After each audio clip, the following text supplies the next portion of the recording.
para doon sa mga skilled workers, like for example mga electricians, welders. So kailangan kayo magpa-assist sa BTASES. Sa mga engineers naman, sa mga engineering related courses, sa Engineers Australia.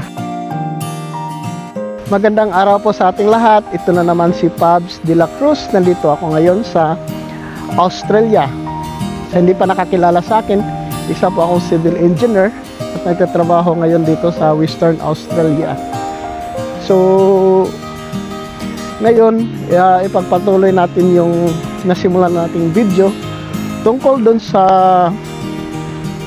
tatlong visa pathway na pwede natin gagamitin papunta dito sa Australia. So, ngayon pag-uusapan natin yung 190 visa, which is isa din siyang permanent resident visa. So, nandito pala ako ngayon sa tabing dagat dito sa Busselton. So, ngayon, ano ba yung 190 visa? So, yung 190 visa is a permanent visa din siya. Tulad din siya ng 189 visa. Pero, yung 190 visa is kailangan mo ng sponsor na state or territory dito sa Australia. Naghanap lang tayo ng pwesto dito kasi maraming dumadaan, nagbabike, ang iba naglalakad-lakad. So ngayon pag-uusapan natin yung 190 visa. Una, sino ba yung qualified para mag-apply doon sa 190 visa? So tulad ng 189, yung pag-apply ng 190 visa is yung mga profession na kasama doon sa shortage ng mga profession dito sa Australia. Unang gawin para malaman mo yung kung qualified ka na mag-apply ng 190 visa. Una, kailangan mong i-check doon sa immigration na website yung shortlisted kung kasama yung profession mo. So, pangalawa, once nakasama mo yung profession mo doon sa shortlist ng shortage dito sa Australia, so kailangan mong pa-assess ng iyong mga documents sa assessing body na kung saan na naka-assign para sa iyong profession. So just for example, para doon sa mga skilled workers, like for example mga electricians, welders, so kailangan kayo magpa-assist sa BTASES. Sa mga engineers naman, sa mga engineering related courses, sa Engineers Australia. So every profession is may kanya-kanyang assessing body. So ngayon, once na yung pagpa-assist niyo sa assessing body is before kailangan yung i-gather yung mga documents. Kasi kailangan yun para sa pagpa-assess. So, at saka kailangan nyo ding mag-take ng English exam. So, yung dalawa sa acceptable English exam dito is yung PTE at saka yung IELTS. So, may mga English exam pa. So, you have to research na lang into details para sa ibang English na acceptable dito sa Australia. Nakakatuwa kasi marami dito mga birds na nasa sa harap ko lang habang nagpipilm ako sa video ito. Okay. So once na-assist na kayo sa assessing body at nagkaroon na kayo ng positive outcome, so that time kailangan yung mag-lodge ng yung EOI o yung sinasabi na yung expression of interest. So tulad ng 189, kailangan yung maghintay ng how many months bago maka-receive ng invitation. So yung invitation naman na yon is unlike sa 189, yung invitation ng 190 is dapat nominated ka ng state or territory. So ang kagandahan lang dito sa 190, kung medyo alanganin yung score mo, is pag nominated ka ng state or territory, may additional 5 points ka mula doon sa state na nag-nominate sa'yo. So just for example, kung ang total points mo is 60, sa kasama na yung edad mo, yung English exam, yung experience. So, yung 60 kasi is hindi siya nakaabot sa minimum requirements kasi yung minimum requirements ng total points is 65. So, kung na-nominate ka ng state or territory, may plus 5 ka. So, 60 plus 5 galing doon sa state na nag-nominate sa'yo. So, magiging 65. So, marireach mo yung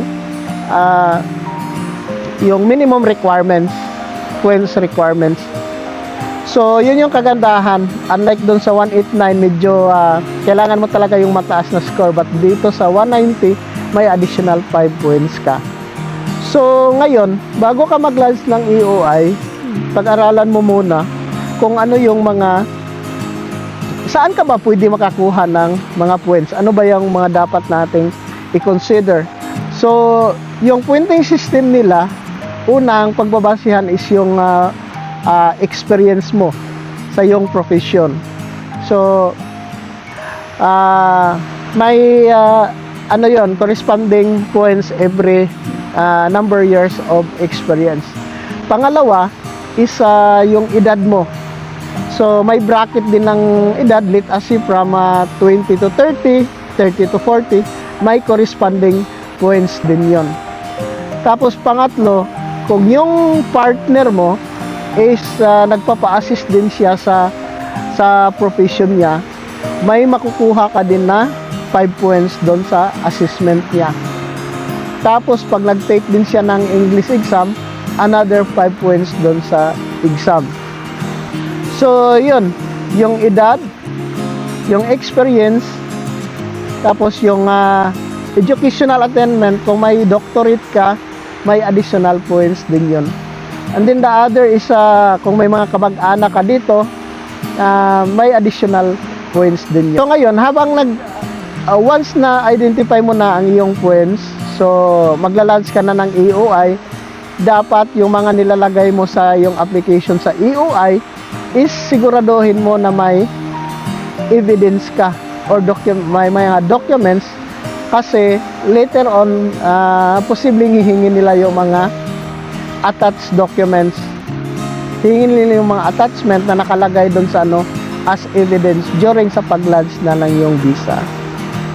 So, ngayon naman, pag may invitation ka na, nominated ka na ng state or territory, so pwede ka nang mag-lodge ng yung visa. So, ang 189 is tulad ng 190. Ang 190 is tulad din siya ng 189. Permanent residency siya. Ang kaibahan lang dito is hindi ka pwedeng tumira sa kahit saang state.